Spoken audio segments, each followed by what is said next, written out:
Hi, my name's Phil. I like talking about politics, and in this video I'd like to discuss the unexpected and rather concerning news that Rishi Sunak banned the media from the Conservative Party Spring Conference. Now, there are a couple of questions for me here. The first is of transparency in politics, but the second is in why Sunak would want to do this.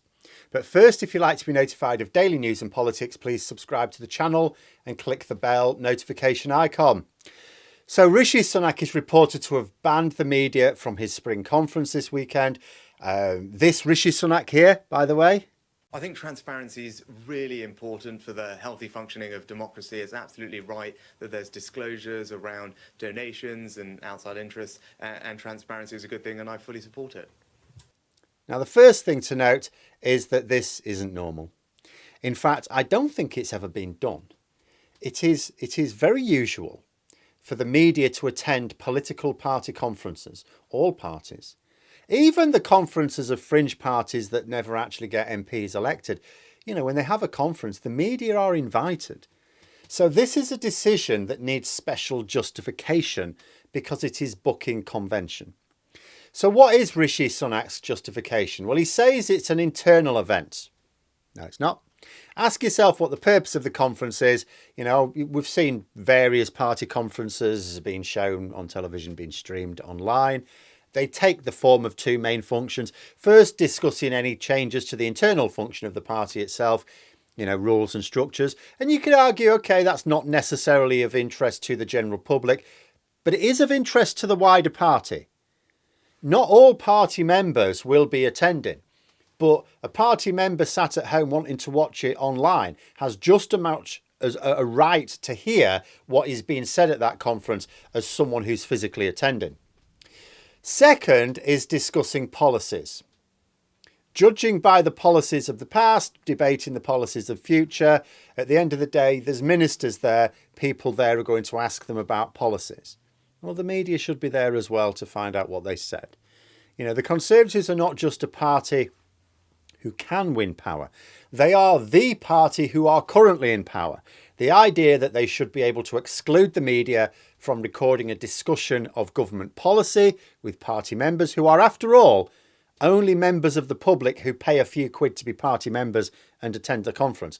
That's not really terribly democratic, is it? It's certainly not transparent. If the government are going to discuss their policies publicly, they can do it to the entire public.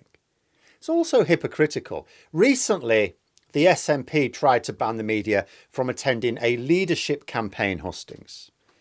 You know, the Scottish Conservatives attacked the decision. In the event, the actual leadership candidates themselves attacked the decision and the media were allowed in after all.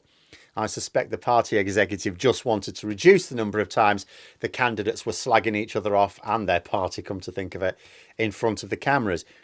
But the point was that even the leadership candidates felt that it was wrong, and the Conservatives had no problem labelling the move as dodgy. I am still to hear Douglas Ross, the leader of the Scottish Conservatives, denouncing Rishi Sunak as undemocratic for pursuing the same policy that he attacked of the SNP. I'm sure he'll get around to it tomorrow or something. And this decision is the furthest thing from transparency. See, what is interesting to me is the reason. The reason, it's not that it's an internal matter. It's not. Tory conferences are always covered by the media, as are the conferences of all political parties. If Sunak is going to say that this move is justified, he either has to explain why the decision to let the media attend all previous conferences was wrong, or he has to say how this particular conference will be different to the ones which have taken place in the past. The Tories are reported to have said that it's because it's purely a training event this year. Yeah, it's bollocks, isn't it? Labour have training events all the time. I know as a party member, they hold them on Zoom. You know, I get invites to them on a regular basis. The Tories will, I'm sure, do the same. All training can be delivered this way, and in fact has to be delivered like that because there's a lot of activists need training if you want them going around knocking on doors, persuading people to vote for you and all the rest of it. Now, Sunak's going to have to come up with a little bit more plausible excuse to justify this avoidance of transparency. I think transparency is really important, and transparency is a good thing. Whatever you say, Prime Minister. What's the real reason Sunak wants to avoid the press? The Guardian are reporting that one of the sessions at the conference is entitled Raising Money, How to Seal the Deal with Donors. Oh, so we're not talking about going around with a bucket raising money. You mean big money. Big money. I see.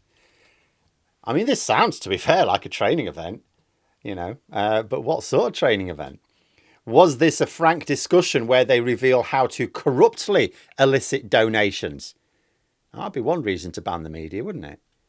But it wouldn't stop a delegate secretly filming the panel. And whatever reason Sunak has for banning the media, if someone records something that looks dodgy and publishes it, that could backfire on him. Remember the footage last summer of the leadership hustings when he was up against Liz Truss, and he boasted about taking money from deprived areas and giving it to wealthy areas. This was apparently a good thing. Imagine something like that from the conference, presented to the media without verifiable context, just looking really bad. That would be much worse for Sunak than if the media were actually present and could explain what actually happened. Was he worried about a pro-Johnson backlash from delegates? Again, if that happened, someone would surely record it. I know Conservative Party delegates have a habit of falling asleep a lot, but that doesn't stop them having a covert camera on their jacket and leaving it running during snoozy time.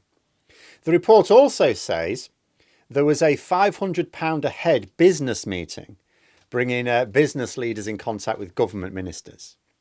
Oh yes.